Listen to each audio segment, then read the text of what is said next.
The role and responsibility of the Ministry of Physical Planning and the Development Control Authority is to make provision for the development of land, the assessment of the environmental impacts of development, the grant of permission to develop land, and for other powers to regulate the use of land. It identifies the measures to be established to mitigate against any potential adverse impacts that might occur as a result of the proposed undertaking. For years, the rumor mill churned with assertions that Halcro Group, headed by Mandish Singh, never submitted the StJudes blueprints to this government department. It was an assertion Stevenson King vehemently denied.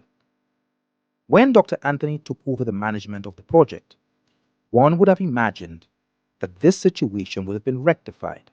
Dr. Anthony, were there approved plans for the construction of this hospital when you took office? And also... That I can't confirm, but I would assume that they knew very well the contractor and the person who had responsibility.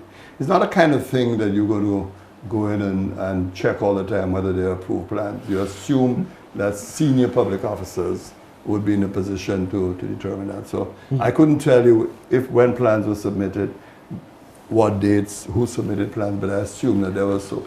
Any construction of that magnitude, it would have been very unfortunate if no plans had been submitted. This is a project that you were managing. Right. Not a line manager, but overall manager. You were the overall manager. One of the key things is to have a budget, designs, and it's a specialized unit. So it has to meet international standards, and more importantly, it has to meet local standards for our planning department, fire, health, and so forth.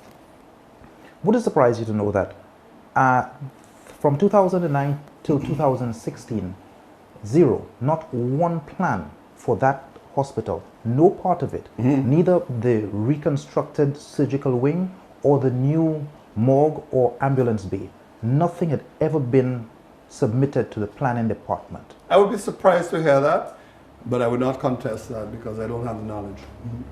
In June 2015, the Prime Minister secured the assistance of the Mexican government to construct an ambulance bay and a morgue.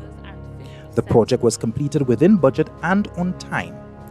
The only thing was that the architectural drawings for these two specialized buildings were never lodged with the planning department.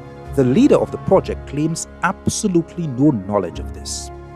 Two new buildings and the same problems on the old StJudes site continued with these two new buildings. What are the old problems? Let me finish, sir. Sure. There were no approved plans, no designs submitted to the government agency responsible for development control. Right. Well, we have covered that because you said that before. We put some of that blame on the former administration. But now you, as the project leader on this, two new buildings, the same errors. Right. Why? Okay. We have covered that before because you asked me that question earlier on, so you were really asking me the same question. As I said to you, the assumption would be that if a ministry is in charge of implementing a project, that they would make sure that they secure all the approvals that are necessary.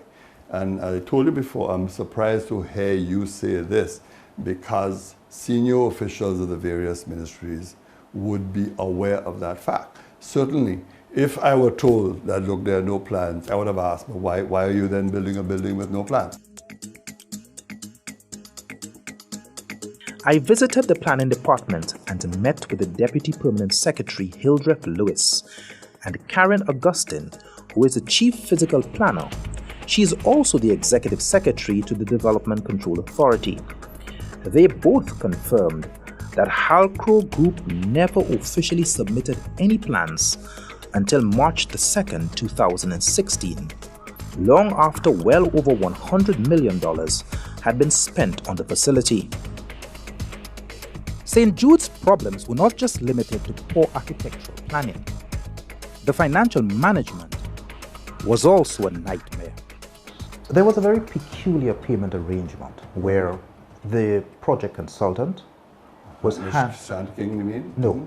project consultant was Mandish Singh. Oh, Mr. Singh. Right. Yes. Mr. Singh had a photocopied document from both Obi Sadhu and Cyril Donnelly giving him permission to hire all subcontractors and paying and negotiating for the payments for all subcontractors under their contract.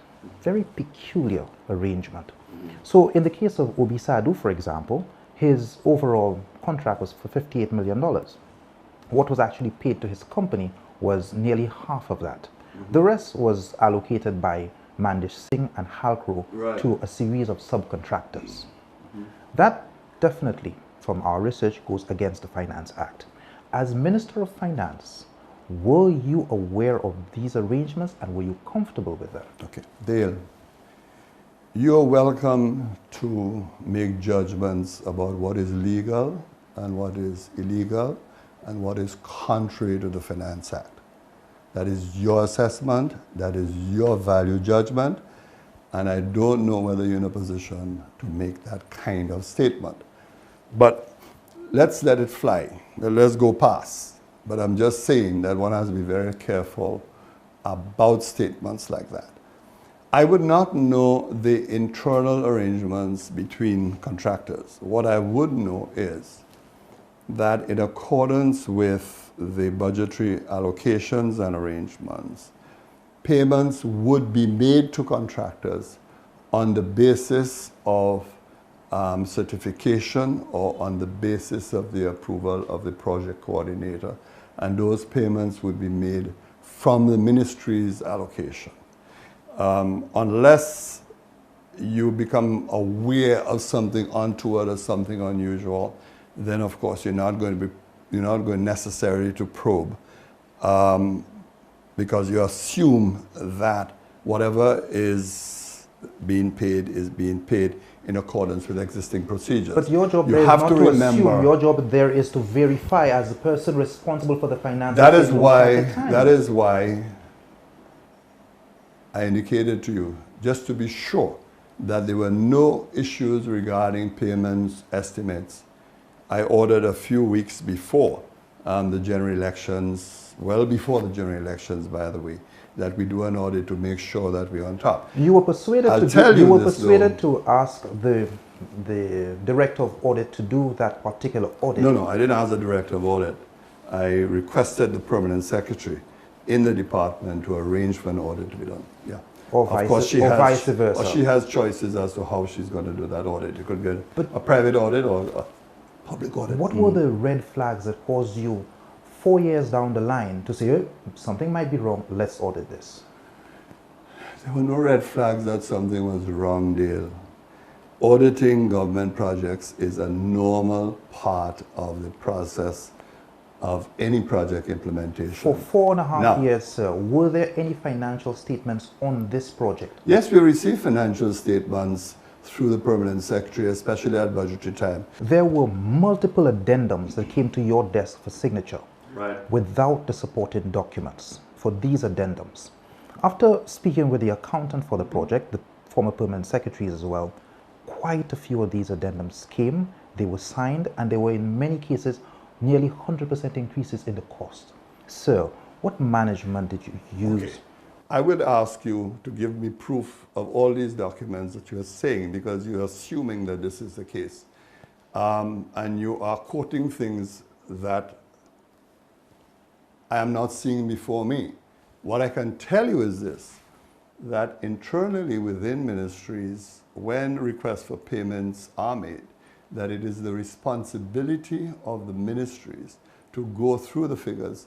You don't get a pile of documents as a minister. You get very basic documents with the information after the clinical assessments have been done for the request for expenditure. That's how it works. In fact, Untold Stories did carry out research and pulled out several of these addenda authorized by the Ministry of Finance without any supporting documents. The scope of works on the St. Jude reconstruction was forever evolving, based mainly on request from the St. Jude Hospital Technical Committee in the form of additional rooms, storage areas, canteens, and variations in floor plans. Changes which were regularly added to the cocktail of an ongoing construction that had no specified budget and thus contributed to the dreaded phenomenon of scope creep. We're seeing the culmination of a lot of work that has gone into this whole process. And I suspect that finally we're seeing light at the end of the tunnel. I was talking initially of a hospital being constructed at 30 million. It's now in the vicinity of 47 million. I think by completion it's going to be about 60 million. But you know what?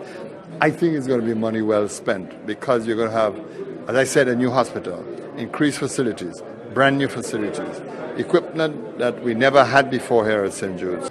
All the best for 2014, and to make that pronouncement that this is the last January that they're spending on this ground, and very soon we're working very hard to see how soon that we can move to the new home, which they are so excited about, and I want to be part of the transition. That hospital will end up costing the government of St. Lucia $130 million.